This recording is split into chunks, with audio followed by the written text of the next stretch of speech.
Isang mapagpaalang araw sa iyo, Kuya Dax, at sa mga taga-subaybay mo. Pakitago niyo lang po ako sa pangalang Joey. Ilang beses ko na pong sinubukang isulat itong kwento ko pero laging nauudlot. Pero sa tuwing naririnig ko yung ibang kwento sa channel mo, doon ako naengganyo na ibahagi na rin ang kwento ko at marinig kung paano mo bibigyan buhay ito. Bali ganito po yung Kuya Dax. Lumaki ako sa probinsya. Tipikal na simpleng pamilya. Mahigpit si mama. Yung nanay na parang armalite ang bibig sa umaga na kabaliktaran naman ni papa na tahimik lang at palangiti lang habang nagsesermon si mama. Masasabi ko namang hindi naman kami mahirap pero hindi ko naman sasabihing mayaman kami. Yung nasa middle lang ang pamumuhay namin. 6 kami sa bahay. 3 ang kapatid ko na babae at ako lang ang nag-iisang lalaki. Palaging sinasabi ni mama sa akin na dapat daw maging matapang, matigas at marunong ako sa buhay kasi ako lang daw ang maasahan niya bilang nag-iisa akong anak na lalaki. Pero kahit ganun ang sinasabi niya, iba ang nararamdaman ko sa sarili ko. Maaga akong namulat sa mga bagay na hindi ko maintindihan. Maaga kong naramdaman na may kakaiba sa akin noon na hindi ko maipaliwanag. Hindi ko naintindihan kung bakit mas matagal akong tumitig sa mga lalaki si Jim kesa sa mga babae. Wala naman akong lakas ng loob na aminin niyo sa pamilya ko kaya para mawala yung mga tumatakbo sa isipan ko na nagpapalito sa akin, nagbababad na lang ako sa harap ng computer, naglilibang sa mga online games sa kwarto ko. Hanggang sa dumating nga ang isang tao na magiging parte ng buhay ko. Tawagin na lang natin siya sa pangalang Justin. Siya yung tipo ng taong pag dumaan sa harapan mo, mapapalingon ka talaga. Mula sa pagpasok sa classroom, parang may presence siyang hindi ko maipaliwanag. Kung ilalarawan mo siya, Kuya Dax, ay matangkad siya, mistiso at magaling pumorma. At ang isa pang nagustuhan ko sa kanya, hindi siya yung suplado. Kaya niya makipagsabayan sa mga taong nakapaligid sa kanya. Hindi ko alam kung kailan nagsimulang lumalim yung nararamdaman ko sa kanya. Basta ang alam ko lang, dumating sa punto na hinahanap-hanap ko siya. Sa klase namin, tinitingnan ko kung present ba siya. Sa group chat naman, hinahanap ko kung online pa siya. Pero wala akong lakas ng loob kumpirmahin kung active ba siya. Kaya ang ginagawa ko na lang ay hintayin na lang na makisali siya sa conversation ng mga kaklase namin. Pinili kong itago ang nararamdaman ko sa kanya kasi sa isip ko ay mali iyon. Pero hindi ko may kakailang siyang unang gumising ng mga damdaming hindi ko alam na meron pala ako. Siya ang nauna. Sa kanya ko unang naranasan yung kilig na hindi ko may paliwanag na nararamdaman ko lang sa kapwa ko lalaki. Sa kanya ko unang naramdaman na hindi lang babae ang kayang pasayahin ang puso ko. Sa kanya ko unang naisip na baka nga hindi ako tulad ng iniisip nilang ako. Isang pangkaraniwang araw lang sana yon. Hindi ko inasahan na yung isang simpleng announcement ng prof namin sa minor subject ang magbabago ng takbo ng linggo ko. Group activity. Random pairing. Isa akong taong hindi mahilig sa kahit anong group activity kasi nangyari na sa akin na meron nga akong kasama pero ako lang din ang gumawa ng lahat. Kumbaga ay inasa sa akin lahat ng kapareha ko. Kung pwede lang talaga na mag-solo na lang ako sa project na yon ay mas okay lang sa akin. Pero laking gulat ko na kami ni Justin na magkapareha. Hindi ako makatingin ng diretso sa kanya habang sinasabi ng prof namin na kami ang magkapareha. Ang lakas ng tibok ng dibdib ko. Magkahalong kaba at kilig ang nararamdaman ko ng mga oras na iyon. Isang linggong paghahanda ang gagawin namin para sa presentation namin sa naka-assign na topic sa amin. Naging awkward sa simula, aminin ko. Hindi kami masyadong nag-uusap.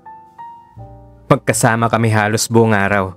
Sa kantin, sa library kasi kailangan naming mag-research. Tahimik akong sumabay sa mga plano niya. Naglista siya ng dapat gawin namin. Nagsabi ng articles na babasahin. Doon ko napansin na napaka-organized pala niya. Mas focus naman ako sa mga pagsulyap sa mga kamay niyang gumuguhit ng timeline sa notebook. At boses niyang kahit mahina, klaro pa rin sa pandinig ko. Nang matapos na nga ang plano namin na gagawin namin, niyaya niya ako sa bahay nila para doon kami mag-compile ng research. Wala akong nagawa kundi pumayag na lang. Hindi naman ako pwedeng tumanggi kasi ako na nga ang di halos kumikilos. Ako pa ba ang choosy, diba? Pagdating namin sa bahay nila, ipinakilala niya ako bilang classmate/partner niya sa isang activity. Nang makarating na kami sa kwarto niya, nasabi ko sa sarili ko na hindi talaga may kakailang lalaki ang natutulog doon dahil sa mga basketball posters na nakatikit sa dingding niya. Kahit nasa kwarto na niya kami, siya pa rin yung nagdadala ng usapan. Pinipilit kong maging normal lang ang lahat. Minsan nahuhuli kong sarili kong nakatitig sa gilid ng mukha niya habang nakafocus siya sa screen. Yung ilaw ng laptop niya tumatama sa makinis niyang mukha. Tapos natatauhan na lang ako sa pagkakatitig sa kanya pag may tinatanong siya tungkol sa topic namin. Hindi may pagkakailang gusto ko na siya, Kuya Dax. Hindi bilang kaibigan. Gusto ko na siya sa parang hindi ko masabi sa kahit kanino. Kahit nga sa sarili ko. Hirap pa rin akong aminin niyon. At dahil siguro sa pagod ay nakatulog kaming dalawa habang gumagawa ng visual presentation. Nagising na lang ako na nakahiga ako sa kama niya. Tapos nakita ko si Justin na sa sahig na nakatulog. Dumampot lang ng isang unan para gamitin sa pagtulog niya. Dinig ko pa yung mahinang hilik niya na lalong nagpagwapo sa kanya. Yung moment na yon, parang nag-freeze ang oras. Fast forward tayo sa panahong naipresenta namin ang topic namin. Pareho kaming nakakuha ng mataas na grado dahil doon. Pero simula nung matapos at mapresent namin yung report namin, nagsimula na siyang tumabi sa akin sa klase. Yung tipong kapag walang prof namin, doon siya lilipat sa tabi ko. Minsan pipikit lang siya habang naghihintay ng sunod na subject namin. Minsan bigla na lang siyang magbubukas ng sound trip sa phone niya at ipaparinig niya sa akin yung music na pinapakinggan niya gamit ang isang earphone na ilalagay niya sa isang tenga ko. Nangyari ang lahat na yun, Kuya Dax, nang walang malinaw sa mga ginagawa niya. Pero unti-unti ay napapansin ko na lang na nasasanay na ako sa presensya niya. Parang may kulang kapag hindi ko siya nakikita sa araw na yon. Parang may parte ng araw ko na hindi buo kapag hindi ko siya nakikita. May mga sandali namang di ko maintindihan kung ginawa niya lang yun dahil friendly lang talaga siya. O baka ako lang nagbibigay ng meaning. Kasi naman minsan, ang lambing niya sa akin na hindi naman niya ginagawa sa iba. Isang araw habang nasa library kami, bigla siyang sumandal sa braso ko. Ang tagal niyang nandun lang.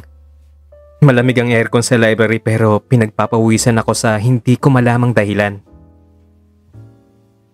Gusto kong alisin yung pagkakadantay niya sa mga oras na iyon.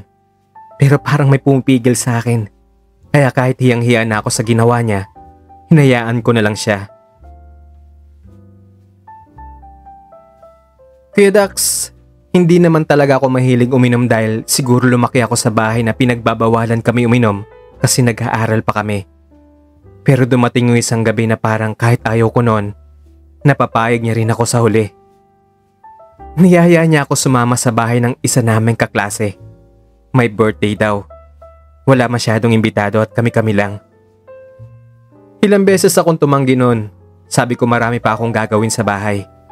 Pero nung sinundan niya ako palabas ng classroom at sinabing, "Sumama ka naman sa amin kahit saglit lang.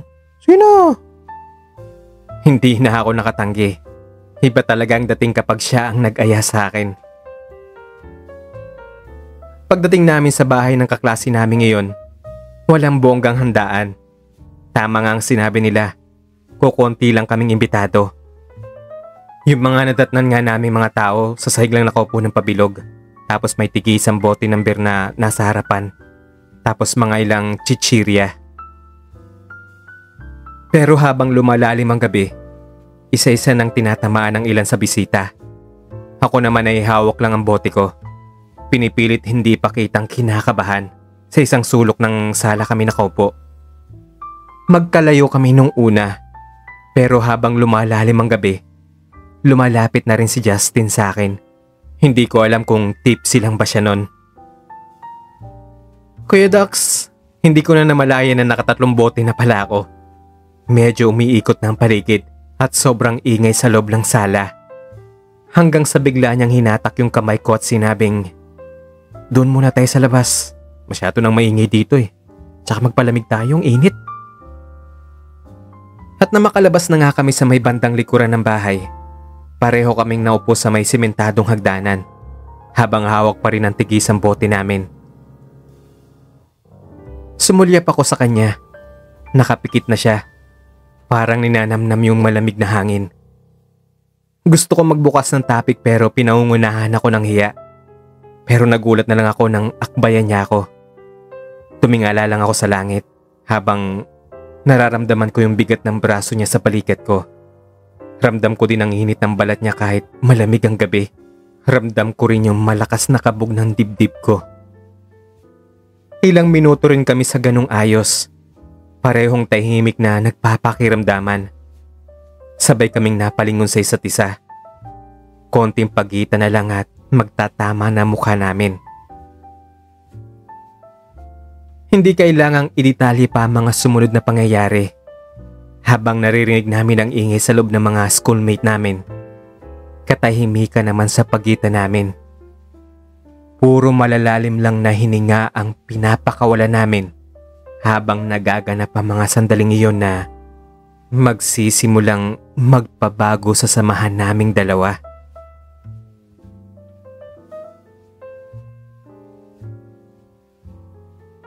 Pagkatapos nun ay hindi ko na tinanong kung tama bang ginawa namin. Hindi ko na iniisip kung bukas ba maaalala niya pa yon. Baka nadala lang siya sa matinding kalasingan. Hindi ko na question kung ako lang bang nakakaramdam ng ganito. Sa gabing yon, sa ilalim ng poste ng ilaw, sa simoy na malamig na hangin at tunog ng tawanan sa loob, hinayaan ko ng tuluyang mahulog ang loob ko ng mas malalim pa sa inaasahan ko. Akala ko'y panaginip lang ang lahat na nangyari nung gabing yon. Baka nakalimutan niya na din iyon.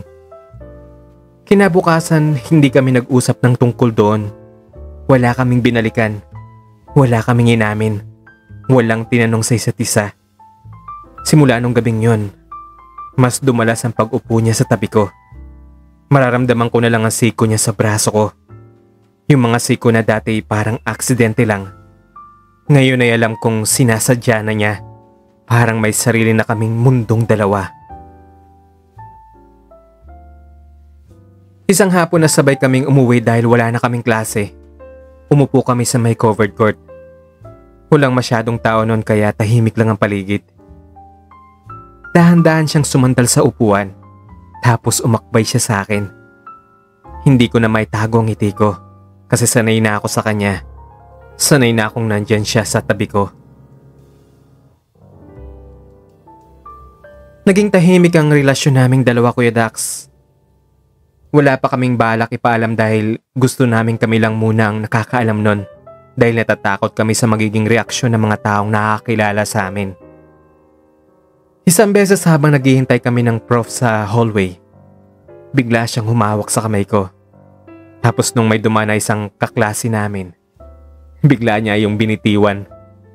Naintindihan ko naman yung ginawa niya dahil pareho kaming hindi pa handa sa kung anong magiging reaksyon ng mga makakakita sa amin.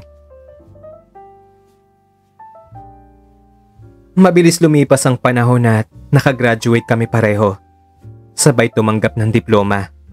Pero habang yung iba ay malayang na ipapahayag ang pagmamahala nila sa isa't isa, kami naman pareho ay nagsusulyapan na lang.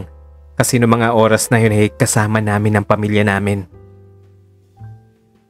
Pagkatapos ng graduation ay may offer sa akin sa Makati na isang trabaho sa isang maliit na marketing agency. Siya naman ay sa Laguna dahil may inaasikasong family business. Ang akala ko'y magkakahiwalay na kami ng tuluyan. Pero nagulat ako nang bigla siyang mag-message na na-hire din siya sa isang company na malapit lang kung saan ako nagtatrabaho. Sa ngayon Kuya Dax, habang sinusulat ko tong kwento ko, nasa iisang kondo na kami ni Justin. Maliit lang yung nakuha namin. Studio type at 1 bedroom lang. Pero sapat para sa dalawang nagmamahalan. Aminin ko naman na hindi perfect ang naging relasyon namin Kuya Dax. Lalo pat nung magsama kami sa iisang bubong. Minsan may away ding nangyayari. May hindi pagkakasunduan. Pero dahil mahal namin ang isa't isa, hindi na namin pinapatagal ang away na yon.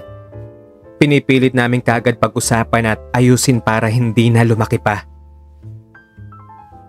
Hanggang dito na lang po ang sulat ko Kuya Dax. Maraming salamat po sa pagsasaboses ng kwento kong ito. Aabangan ko po yung araw kung kailan nyo may upload ito sa channel ninyo. At favor naman po, paki-message na lang po ako dun sa ginamit kong account na pang-send ng kwento kong ito. More power po sa channel ninyo at more subscribers to come. Ako si Joey at ito ang True Confession ko.